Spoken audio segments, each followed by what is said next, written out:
Looking to make a big difference to your hallway? Replacing your stair rail can absolutely transform the space, and it's a job you can do yourself, so get your spindles, rail and newel posts and let's get started. Before you build anything, you'll need to take down your current stair banister. Start by removing the spindles. The best way to do this is to saw the spindle in half and remove each half separately.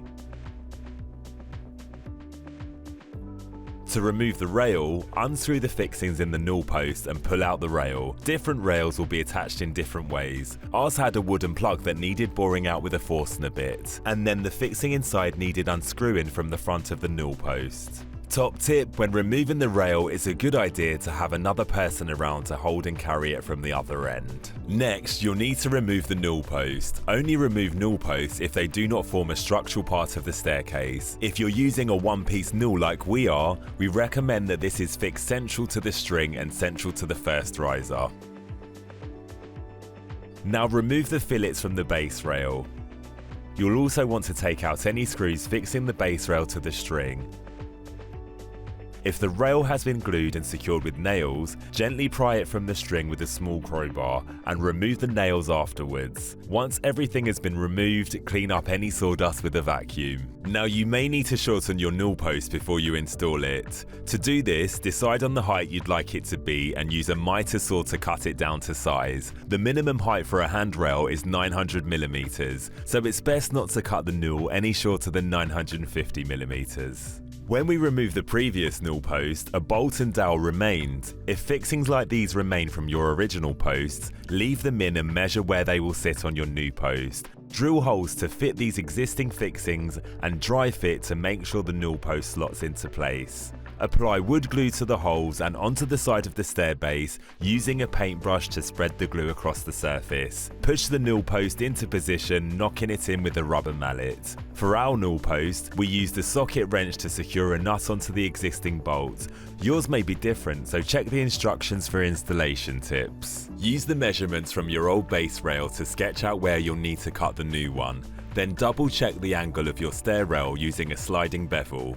This is the angle you'll want to cut the base rail at. Measure the distance between the top and bottom newel post using a tape measure and mark this length on the new base rail. This will be your cutting line. Cut on the line with a saw and check the fit between the newel posts. Then dry fit the base rail to make sure your cuts and measurements are accurate. Drill approximately 5 pilot holes along the length of the base rail at equal increments. Now apply a line of glue all the way up the center of the string and onto each end of the base rail. Press the base rail down. To make sure it's perfectly centered, measure each side of the rail with a combination square before making your first pilot hole in the string. Drive a screw into the pilot hole to secure the base rail and continue this process all the way up the stairs. Now measure the height you'd like the top of your handrail to sit at and make a mark. Remember that this needs to measure 900mm or higher. Measured from the bottom of the base rail to the top of the handrail, so it will need to sit on or above this measurement. Cut the handrail to size using your previous rail as a guide and cutting the ends at the same angle you measured with the sliding bezel earlier. Your handrail and base rail should be the same length and cut at the same angle.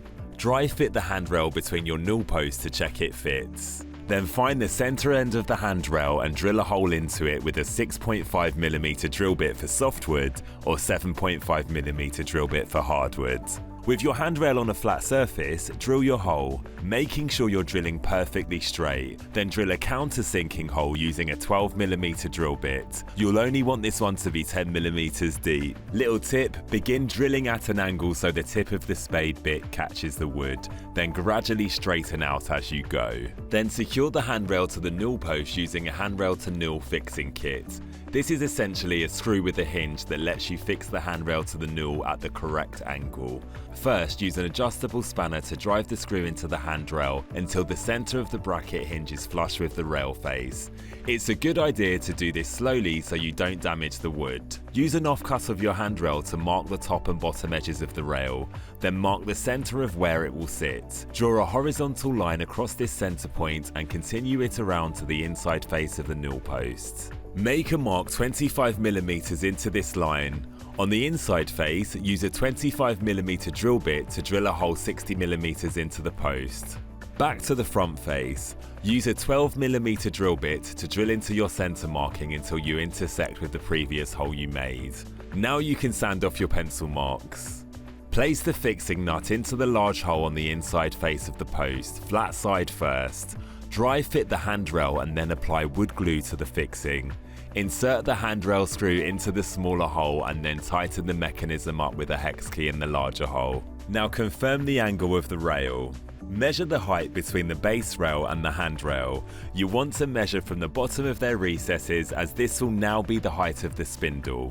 Little tip, your tape measure may not reach all the way into the corner of the recesses, so use a ruler or combination square to get into these crevices, marking 10mm on each end and using your tape measure for the more easily accessible length in the middle, and then add this extra 20mm to the middle length.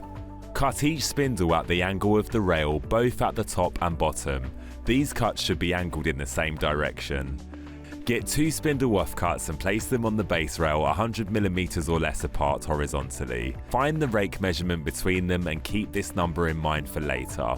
When installing spindles, there should be no gap greater than 99mm anywhere within the balustrade. The process of working out your spindle spacing can be complicated, but we've detailed a couple of simple methods in the description.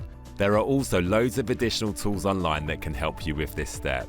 Your base rail and handrail will come with a long plank of wood that fits snugly into their recesses. This is used to cut into fillets that slot between the spindles to space them out. Each fillet will need to be cut on both sides at the angle of your stairs that you previously worked out. Add some PVA to the bottom of the first 2 fillets and place them at the bottom of the handrail and base rail against the newel post.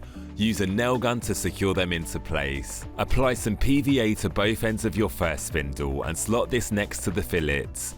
Make sure this is straight with a spirit level and secure with a nail gun. Continue up the stairs in the same way until you get to your last fillets. These should fit perfectly into the final gap and may need a little tap with a mallet to fit snugly. Now pin the fillets into place. Now finally, apply wood glue around the wood covering that comes in the handrail-to-newel fixing kit. Line up the wood grain and place it over the hole in the newel post. Then tap it with a mallet. If your newel post requires a topper, glue this on after installing the rest of the banister. And your banister is complete. You can now stain or paint the wood to fit your hallway.